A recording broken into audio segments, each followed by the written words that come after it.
Mientras suena T para dos, tienes que saber que es una de las canciones que se va a mencionar y a repetir en la obra de Adolfo Bioy Casares en La invención de Morel. En un fin de semana he terminado el libro y ahora que la escucho me doy cuenta que la hermosa melodía, por todo lo que acontece en la historia, es una música tanto de maravilla como de pesadilla. La sensación claramente es similar a la que me causó el final del Resplandor de Kubrick con la canción de Midnight, The Stars and You. Definitivamente esta obra se ha convertido en mis favoritas porque toca todos los temas de mi preferencia, la confusión psicológica y una extraña alegoría a la muerte. Aunque a veces en ciertas frases e introspecciones de su personaje principal parezcan románticas si las sacamos de contexto, la realidad es que la obra sigue una pesada y terrible confusión, con una constante persecución de razonar de forma lógica y minuciosa para encontrar el sentido en un lugar que no lo tiene. El estilo de su autor es magnífico, sin embargo, para muchos este mismo puede resultar un tanto pretencioso y eso puede provocar que la lectura termine siendo pesada o lenta, depende de los gustos. Incluso la he sentido por momentos irritantemente reiterativa, pero me di cuenta que incluso aquello era necesario, ya que me ha provocado el mareo, duda, miedo y desconcierto que el mismo personaje vivía en la historia. Es corta, de una trama que atrapa enseguida con un misterio voraz y que logra explicarse como quien logra armar un rompecabezas. Sobre todo me ha gustado porque logra esquivar con aquello que dentro de la literatura fantástica uno está tan acostumbrado. Mientras el personaje se sumerge en un mar de dudas, uno puede sentir una sensación parecida y provocada por El Resplandor. El hotel es como otro personaje más que transmite una sensación de irrealidad donde aparecen personas, escenas extrañas o surgen situaciones raras y que emerge toda una sensación siniestra. En la isla de La invención de Morel es igual en ese sentido, se presiente que el mismo lugar es un componente sospechoso y hasta peligroso. En Los Otros, en esta historia ocurre casi lo mismo, no solo con la mansión, sino que los intrusos que aparecen en la obra rompen con la armonía de los personajes, los lleva a sentirse observados o se sienten perseguidos, y mientras esto avanza, no se entiende si el personaje principal es efectivamente atacado por otros seres, o si los sueña, o si está enfermo, o los delira, o si están muertas, o es al revés, como pasa en Los Otros. Lo mismo se puede observar en Lost, la serie. Es otra isla misteriosa que pareciera tener vida propia. Aparecen personas que no sabes si están ahí o no, y te engendra la duda de si los personajes son reales, o están muertos, o están vivos, o si el problema es la isla actuando como objeto sobrenatural. Pero su respuesta y su final claramente no es nada de lo que uno duda. Y es por eso que se le ha dado la fama a su originalidad. La resolución final no la he leído ni visto en ninguna otra historia. Lo más extraño es que, aunque toda la historia encierra con lógica de hierro todas las cuestiones que pueda tener, aún así me ha dejado la leve sospecha y una sensación irremediable de que algo no entendí. Como cuando leí la palabra insensato en el final de El túnel de Ernesto Sábato.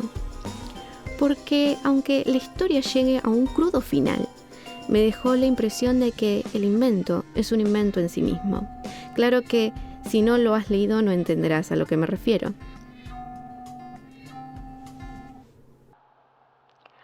Adolfo Bioy Casares es un escritor argentino que nació en Buenos Aires en 1914. Escribió La invención de Morel en 1940, donde obtuvo el primer premio municipal al año siguiente y marcó el verdadero comienzo de su carrera literaria, donde a partir de ahí publicó muchos más libros.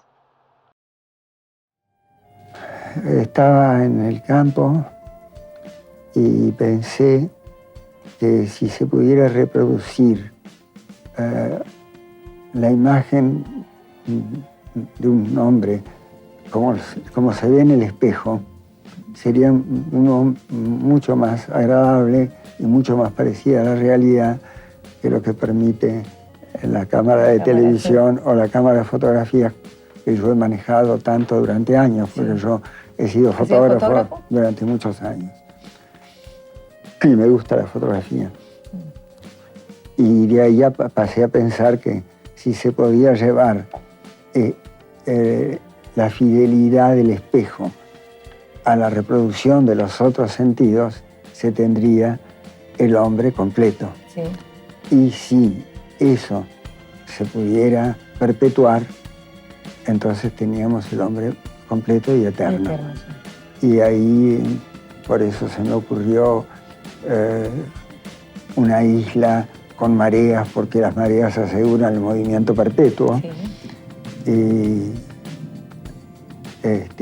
están un poco a trasmano esas islas del Pacífico, y pensé que el mundo de lo que iba a ser la invención de Morel, ese mundo de imágenes, iba a poder subsistir más lejos del peligro de que los hombres la destruyeran. Lo que quería abordar en este video era dar un ejemplo que sacudiera con esa impresión tan sometida de los escritores de que dentro de la literatura fantástica pareciera que se ha inventado todo. Cuando leí esta obra me di cuenta que un escritor siempre puede contemplar todas las posibilidades hechas y tomar el desafío de hacer algo distinto. Y aclaro que no dije algo nuevo, sino distinto. En este caso, en La invención de Morel, me di cuenta que el autor logró precisamente esto. Alguien que quiera empezar a escribir o alguien que se sienta frustrado por no lograr algo que no se haya leído antes, no tiene que exasperarse, sino cambiar de perspectiva. Francisco Castro, en su guía de Cómo encontrar tu estilo literario, dice que un escritor destaca no por ser mejor, sino por ser diferente. No hay necesidad de matarse por algo nuevo, sino por algo distinto. Es una diferencia sutil, pero abismal. No es hacer algo de cero, sino de lo que ya se sabe que existe, y lo especial es encontrar lo que no se está observando. Por eso escritores o lectores ávidos deberían leer esta obra para poder comprobar por ustedes mismos esta construcción de la obra. La encontrarán muy interesante porque encima el autor, más que redactarlo como para el lector recurrente, pareciera estar narrando como para otro escritor. No lo hace en toda la obra, tengo ejemplos como muy precisos de citas. Este es el más obvio a mi parecer. Esta mano en un cuento sería terrible amenaza para el protagonista. En realidad, ¿qué mal puede hacer? Es como si el autor le hablara a otro autor. No sé si será específicamente para Borges, porque si no mal entendí, al primero el que se lo dio a leer esta obra fue a él, y Borges mismo la calificó como perfecta. He leído artículos donde algunos también han mencionado que esta obra tuvo una enorme influencia en el mundo del cine. Lo más probable es porque el autor tenía una fascinación por la cinematografía, por la fotografía, y en la obra volcó el tema del espejismo. Lo que más me gustó de la obra y del autor fue que no se quedó ensimismado con lo de que ya no se puede inventar una aventura con un final que no se haya leído antes. Y yo creo que eso es cierto.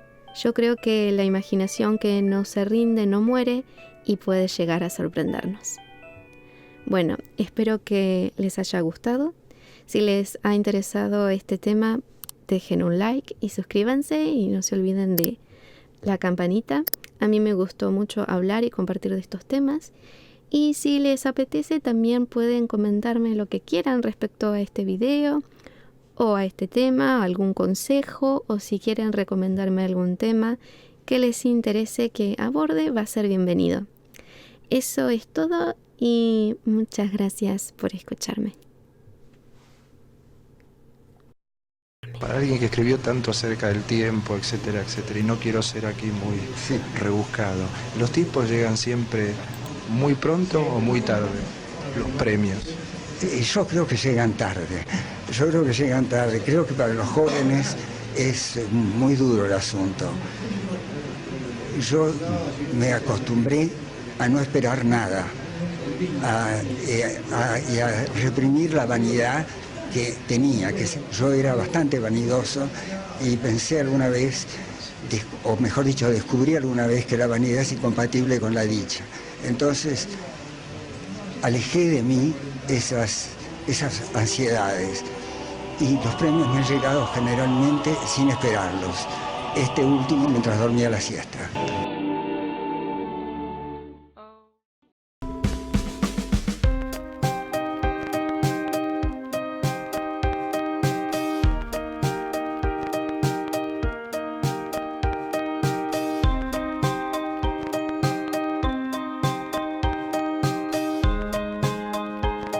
He querido la vida y las expresiones de la vida, no hasta las expresiones climáticas. Me gustan las tormentas, me gusta el día de sol, me gusta el cielo de Buenos Aires, tan puro, tan azul. Me gusta que llueve. Me gusta el mal tiempo. Me gusta